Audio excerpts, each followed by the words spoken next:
Nebraska Christian College. In fact, from its inception, our church was one of the churches that helped invest in and found Nebraska Christian College, and we are very, very happy that we get to have a resident intern over the next several months, and he is going to be here sharing in ministry. Oftentimes, if you see Corey out visiting someone, maybe if you're in the hospital, this guy's going to be right alongside him. And as well, you'll see him here in the pulpit and sharing in other ways in the life of our church as he learns and is in the final years here of his education with Nebraska Christian College. And so I am going to ask Connor, you want to stand up there? This is Connor Barr and his wife Natasha. Natasha, you want to wave to everybody there that they are here with us this morning. And I'm going to let him introduce a little more about where he's from, because he's some of you actually know Connor and Natasha from being from fairly local in terms of where they're from. So, but Connor, why don't you come this morning? And as you come, I'd just like to pray with you and for you this morning as you share from the Word today. Father God, I thank you that Connor and Natasha are here and that you've given them this opportunity to share in the life of this church family that has invested so much in students and in Nebraska Christian College. I pray, God, that we would be blessed, and I pray that he would be blessed by this time. Help us now to focus our minds and hearts upon your word and what you have to say to us through Connor today. We pray this in Jesus' name. Amen. Everybody, this is Connor Barr.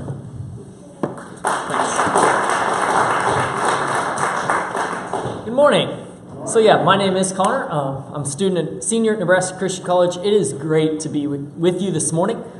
Get a chance to just come and gather. If this is your first time here, or if this isn't maybe your home normally, we're kind of in the same boat this morning. This is my second time here at a Sunday service here at Auburn Christian Church, and so if this is something new to you, we're just glad that you're here, and hope that this can be a chance for all of us to gather together and learn more about who Jesus is and kind of how he makes a difference in our lives. So like I said, I'm from Nebraska Christian College, but before that I grew up in a rural community, and really that's where my heart is. I went to high school at Lewiston, and so I've come to Auburn a few times to run on the track.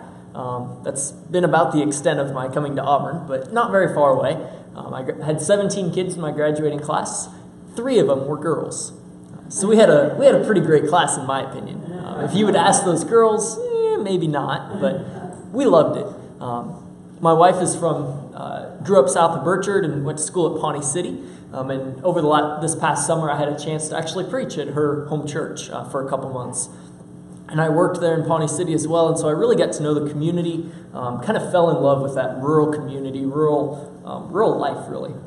I think people everywhere need Jesus. That's true in the big city, and that's just very much true in small-town USA. And I think that often gets forgotten. And so I believe that God is calling us to rural ministry, to sharing about Jesus with those who maybe live an hour from Walmart, or a half an hour from Walmart, or whatever that looks like.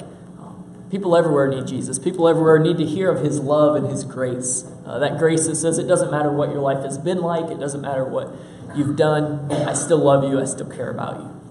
So over this next semester, I'm going to join Corey and Nate, kind of get a better feel for rural ministry. I've had a couple internships in the Omaha area, but it's a different ballgame when you get into rural ministry and when you get into an established church even. I had a chance to work with a couple different church plants, which were brand new. And the beautiful thing about a church plant is that there's no history, there's no tradition, there's no politics of a church. But when you get into a rural church, that's often the case sometimes. And so this is going to be a chance to hopefully not learn very much about that from you, but maybe get my feet wet a little bit with that. But I've heard some amazing things about this church. It's amazing to see how you guys are giving back into your community, and you went through this Love Auburn campaign over the last year. And we happened to be here on one of the Sundays that was being talked about. And so I'm excited for what I'm going to learn here and what I'm going to learn from you as well as from Corey and Nate. So as we get into the message today, we're going to continue in this series that you guys have been in. This series of BC, before Christ. What was life like before Christ? and taking a look at that versus a life in Christ and how that can just make a huge difference. This is so relevant in our lives today because there's many of us, maybe in this room, or maybe in our communities or within our own families, who are far from God, who aren't very close with Him, who are still living in those before Christ days. Those who don't know Jesus yet. Hopefully that will change. But this morning we're kind of taking a look at what kind of a difference Jesus can make in our lives. It's made an incredible difference in my own life, specifically going into ministry, going into, what's my future going to look like? And it's because of Jesus that my life looks the way that it does today. I was 17 years old when it started, and I was kind of scared to death. My pastor at Wymore had asked me if I wanted to preach in 3 or 4 weeks. I had never preached before. I had like maybe sort of led a small group in our youth group before, but then he was asking me if I would want to step up and, in my opinion at the time, teach old people the Bible. Here I'm 17 years old. You really want me to teach old people what the Bible says? People that know a lot more and have lived a lot longer than me? And I was scared to death. I didn't know if I could do it. I didn't know, is this really for me? I knew that I wasn't worthy of it. I knew that I didn't know very much. Granted, I was 17 years old, and so I thought I knew quite a bit. But even then, I knew that I didn't know enough. And so I felt very unworthy. I wasn't sure if I could do this. God, there's so many other people that you could use. You really want to use me? I knew the baggage that I had. I knew the things that I had done. I felt like I was unworthy. I didn't know if I was cut out for it. And if I'm completely honest, I still don't know if I'm completely cut out for it. I don't know if I could do this on my own. And the truth of it is I can't. It's only by the power of Jesus that I'm able to do what I'm doing. But it's amazing how God worked through my life. I experienced those same fears kind of before my wife and I got married last summer. Can I be the husband that I'm called to be? Can I take care of my family the way that I'm called to be? Am I capable of that? Is this something can I really do that? And I think all of us have those doubts sometimes. What if I mess something up? Can I really do this? When it comes to our families, can we really lead our families the way that we're called to? Can we really support our family and provide the best? Can we really raise kids that are going to turn out decent? Can we really do that? Or when it comes to our jobs, do we have all the skills that we need to be the best that we can be? Is this position that we're going to be in, is this something that we can really do? Or on a sports team and you're facing somebody that you know is much better than you. Maybe if you were on the Wymore team Friday night before the game and you're thinking, okay, is this really a game that we can play? We're outmatched, we're outmanned. Can we really compete in this game? And just for the record, I claim no association to Wymore whatsoever after Friday night's game. I listened to the first quarter on the radio, and that was about it. And actually, there were some kids from Lewiston playing on that team as well, and so I don't know if I can even claim that. But you get that idea of, can we really do this? Today we're going to take a closer look at a story from Judges, taking a look at what God can do with a couple of unworthy, unlikely, the last people on earth you would choose. People that sometimes aren't a whole lot different than you and me.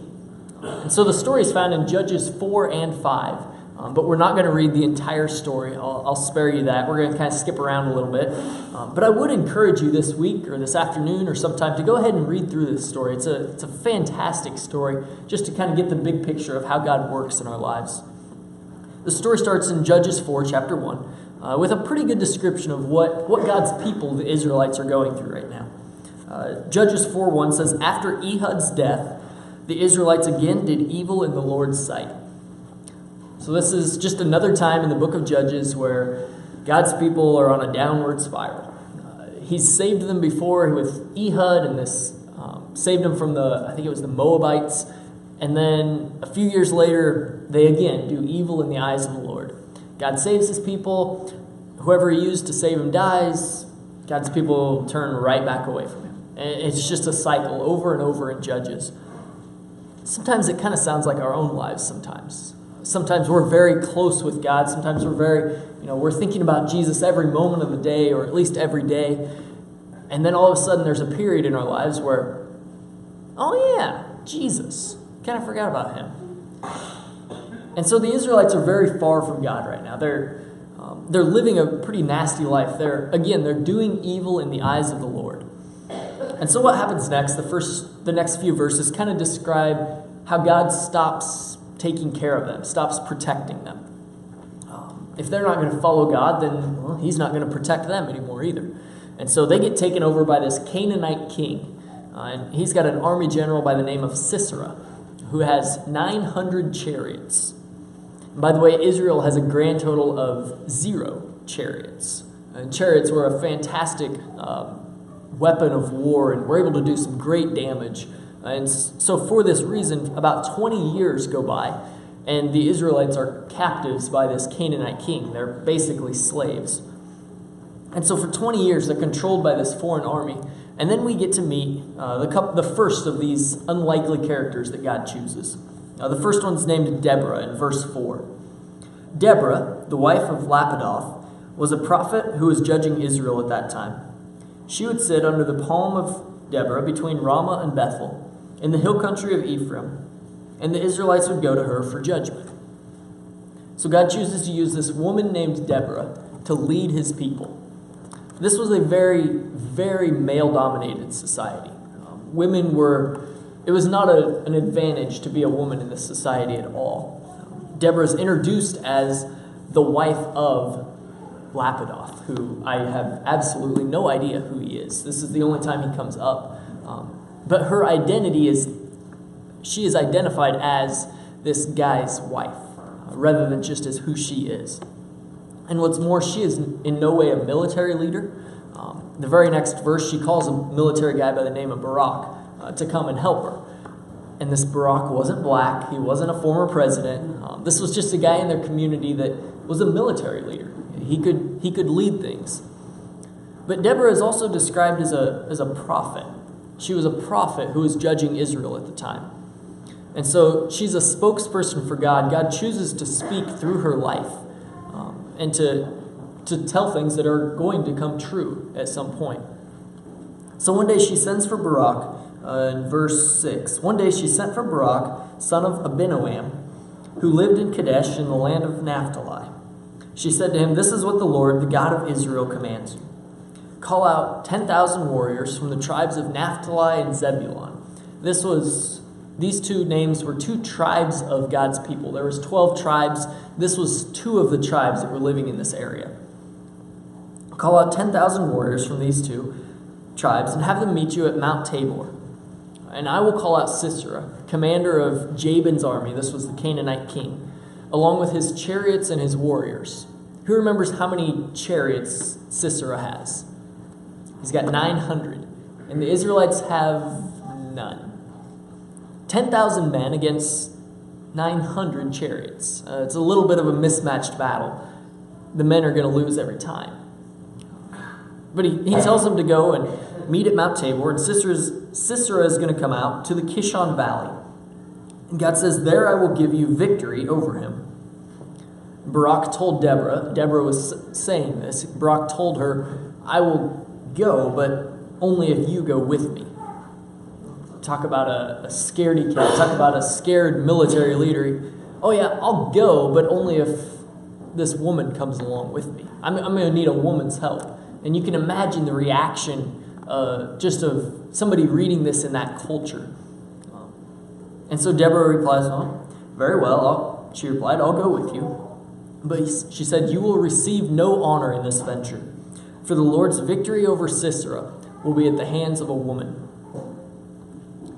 So the first person God's choosing to use is Deborah. The second person God's choosing to use is this military leader who seems to be pretty scared. Doesn't know if he has the courage, doesn't know if he has the guts to fulfill this task.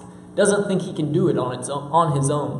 I don't know if he doesn't trust himself or he doesn't trust God. Maybe it doesn't really say, but he hesitates. He holds off for just a second. And can I really do this? And so he has to ask a lady to come with him to help him fight his battle. And I'm not trying to put down women here. I think women are fantastic. I think there's some very strong women, women bring a lot to the table. But this is not 21st century America that we're talking about. This is a very different culture. This is a very different time period in history.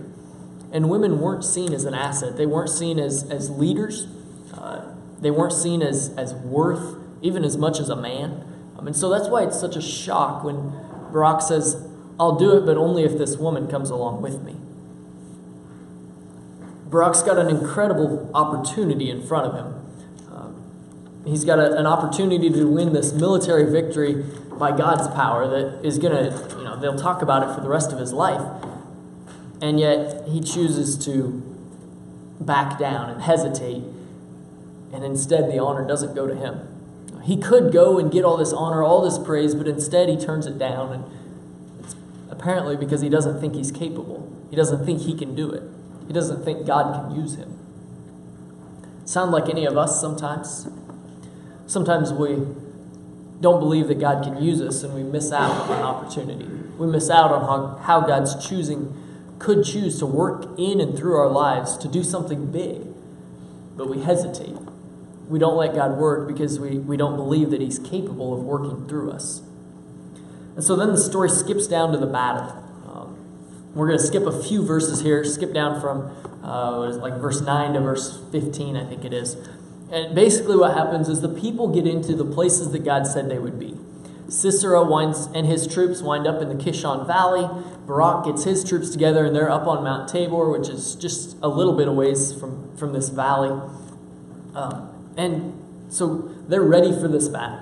God's people have been slaves for the last 20 years. They're ready to finally win, if it's possible. But at the same time, 10,000 men, 900 chariots, things are looking pretty bleak. It's hard to believe that they're going to accomplish a victory with those odds stacked against them. They're outnumbered in every way, and in a normal battle, this wouldn't even be a match. It would just be a rout. It would be it'd be a disaster. And that's why the Israelites have never defeated the chariots. Have never defeated the Canaanites because of those chariots. There's just a fantastic military weapon. It's impossible to defeat them with only a few men. But instead, the story turns out a little bit differently. In verse 15, the story says that when Barak attacked, the Lord threw Sisera and all his chariots and warriors into a panic. Sisera leaped down from his chariot and escaped on foot. Then Barak chased the chariots and the enemy army all the way to Harosheth Hagoyim, killing all of Sisera's warriors. Not a single one was left. Not a single one was left alive. None of his warriors survived. Somehow the men on foot win. Somehow, against all odds, God's people win. They achieve victory. They achieve the impossible. This battle should not have been won. But what was different was that God showed up. God showed up in an amazing, fantastic way. And actually, there's another detail to the story that shows up in the next chapter. What happens is Judges 4 is kind of the story of this battle, and then Judges 5 is a song sharing the victory and praising God for what happens. And in that song, there's a couple details that aren't told in the story. And one of those details is that God used the circumstances around the battle to make this victory possible. This happened in the Kishon River Valley, and for a couple of days before that, God apparently had caused massive rainstorms to come in, and so the ground was all sloppy and swampy, and chariots work really great on hard, dry land. But when you get those same chariots on mucky, swampy land, they're no longer an advantage. They're no longer the military weapon that they once were. And so God uses that to allow victory for his people. And God wins in the end. God shows up in this battle, and he proves something so important to his people. He proves that it doesn't matter the situation. It proves that it doesn't matter who he's working with or what he's got to work with. God works in amazing ways. He can control the weather. He can control the circumstances. no matter what, God can find a way to win, no matter what those circumstances look like. But then remember that whole deal about Barak doesn't get to have the glory for killing Sisera. It's going to be at the hands of a woman instead. Well, Sisera escapes. He doesn't run with the rest of his men. He sees that it's a rout, so he takes off in a different direction. He goes and he hides in a place that he thinks is going to keep him alive. Verse 17 kind of tells the story of what happens with Sisera. Meanwhile, Sisera ran to the tent of Jael, the wife of Heber the Kenite, because Heber's family was on friendly terms with King Jabin of Hazor. This was the Canaanite king. So he runs to this tent lady and he asks her for help. Jael went out to meet Sisera and said to him, "Come into my tent, sir. Come in, don't be afraid." So he went into her tent and she covered him with a blanket. So he's got a pretty good hiding spot. Who's going to look in this one lone tent out in the middle of nowhere for the commander of a mighty military? He asked her, "Please give me some water," he said. "I'm thirsty." And so she gave him some milk from a leather bag and covered him again. So this gets even better for him. He's got a woman taking care of his needs. He's out in the middle of nowhere. He thinks he's hidden.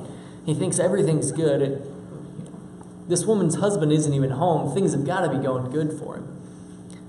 But then he tells her, "Stand at the door of the tent, and if anybody comes in and asks you if anyone's here, tell them no." In other words, hide me from them. But when Sisera fell asleep from exhaustion, Jael quietly crept up to him with a hammer and a tent peg in her hand.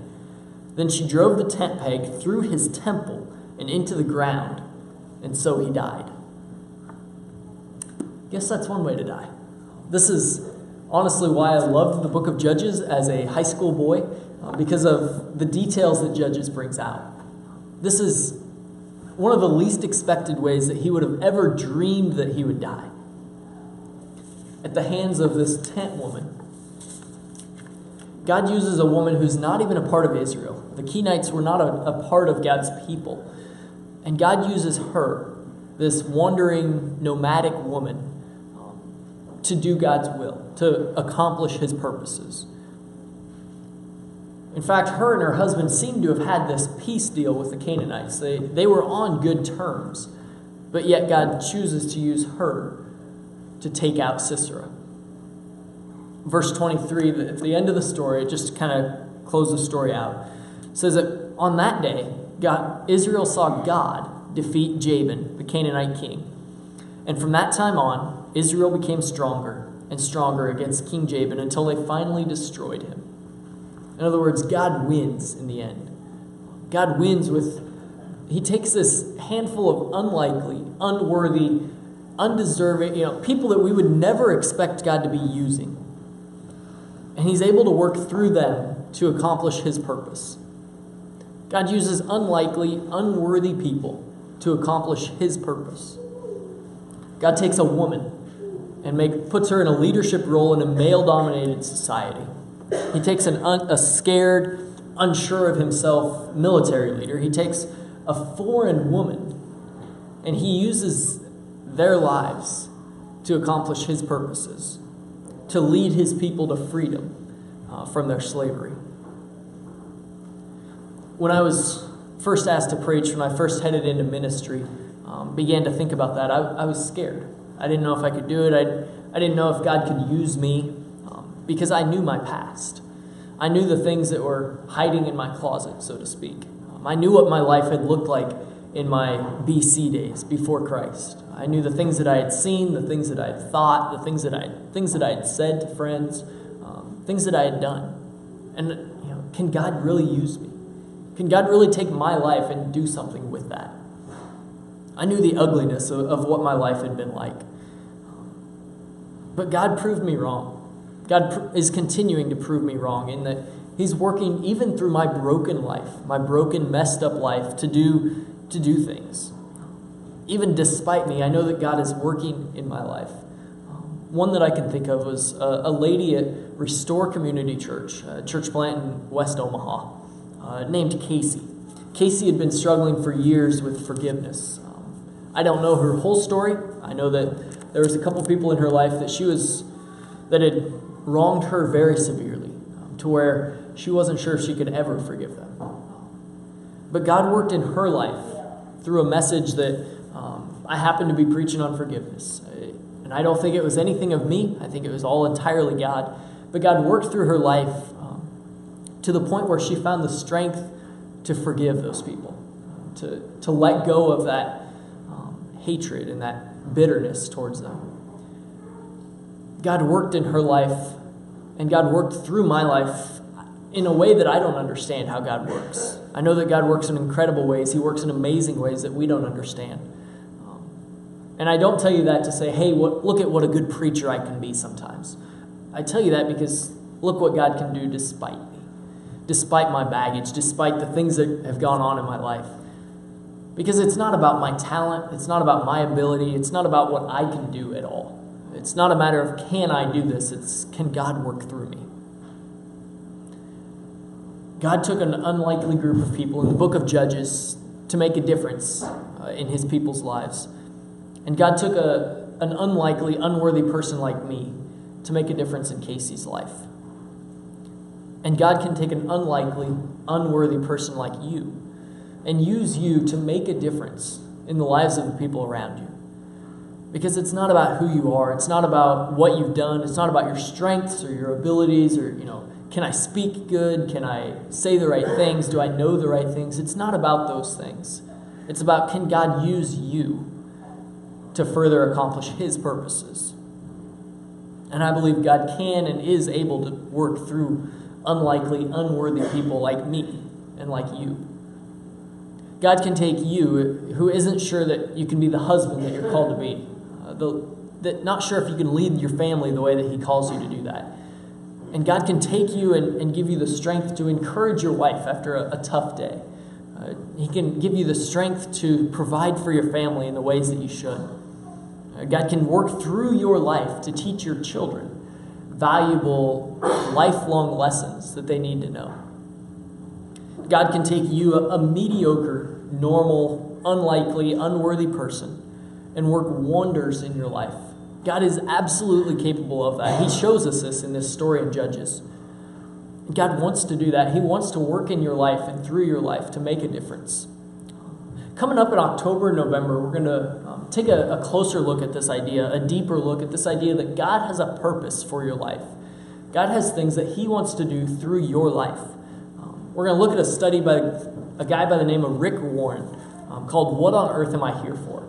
And what this is if you've ever heard of The Purpose-Driven Life, this is a book that he wrote many years ago, and I believe you as a church went through this several years ago. This is the 10th anniversary of that.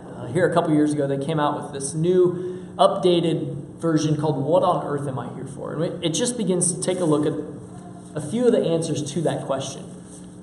Why am I here? What is my purpose? What is my direction?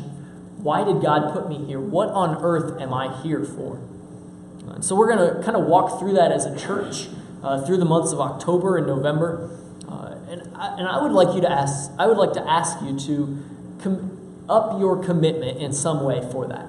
If you're normally a once a month, or you normally come on Sunday mornings once a month, would you consider upping that to twice a month or 3 times a month? If you're normally an every other weeker, would you consider just for October and November making a commitment to coming every week for that? Because I think God's going to work incredible things through this. At the last church that I was interning at, we went through this series, and I saw incredible differences made in people's lives. It just begins to make you think. It makes you begin to kind of see things through a different light of God has a purpose for my life, and he has a calling for my life, and am I living that out? So I would encourage you to just up your commitment in some way for that. Along with a sermon series, what we're also going to do is we're going to start some small groups. Just some people to get together and get to know one another and get to grow in your faith together. Walk together as you grow in faith in Jesus Christ. And so we're going to look for some people to host those small groups, to be willing to let people come into your house and meet and talk about Jesus. And then we're also going to be looking for some people to be in those small groups. And so I would encourage you just to begin to think about that and begin to think, how can I commit to something during those couple months? As we take a look at what on earth am I here for? What is my purpose? What is God calling me to do? Because remember, it doesn't matter what your past has been like. It doesn't matter what your history has been. God can use you. God uses unlikely, unworthy people like me and like you to make a difference. The other thing is, if you're in middle school or if you're in high school, Wednesday nights and Sunday nights, we would love for you to come out and join us. High school, I know you guys have already been meeting for a couple weeks. If you're not involved in that, come out on a Wednesday night at 7 o'clock to Flame. And come out and experience that. And if you're in middle school next Sunday, come out at 6 o'clock and experience a chance to get together with other people and get to grow in learning about Jesus and how he can make a difference in your life. Because God can work amazing things through your lives. It doesn't matter if you're 12, it doesn't matter if you're 82. God can use your life to make a difference. God can use your life to work in the lives of people around you. In Judges, we saw a woman in a male-dominated society. We saw a military commander who was scared and cowardly, I would say. And God worked through their lives. God worked through the life of a foreign woman who was a wandering nomad who didn't really have a home. And God worked through their lives to accomplish his purposes. And God continues to work through weak, unlikely people, unlikely, undeserving people like you and like me, to make a difference in the lives of those around us. It doesn't matter what your situation has been. It doesn't matter how unimpressive your resume may be. God can work through your life. God can take your life and make a difference in the people around you. And it's incredible how God can take us, even as weak as we are, and do amazing things through our lives. So will you allow God to work through your life this week? Will you allow him to make a difference in the lives of those around you? As we close out, here's just a couple of action steps, a couple of practical things to do this week and over the next couple weeks. The first one is to start to think about upping your commitment for what on earth am I here for? How can you make an increased commitment during the months of October and November? And we're putting that out there now so that you can start to think about that and start to make a plan for that. And then the second one is pray that God would work in your life this week. Just a simple prayer of, God, open my eyes and help me to see how you can make a difference through me this week. So those are a couple action steps, a couple things for you to put in practice this week. Will you pray with me? God, you are an incredible God. God, you work through our lives in ways that don't make sense. God, we don't understand why or how you choose to use us, as broken and as messed up as we are. Because, God, we know that we're not perfect. We're far from it. But, God, you still choose to use us. You chose to use unlikely, unworthy people in Judges, and you still do that today. So, God, would you open our eyes this week to see situations, to see people that you would work through us to make a difference in their lives. God, here we are. We offer ourselves to you to use us in any way, shape, or form you see fit. God, make a difference through us this week. We pray this in Jesus' name. Amen. Thanks for being here this morning. It's great to be with you. Have a good week.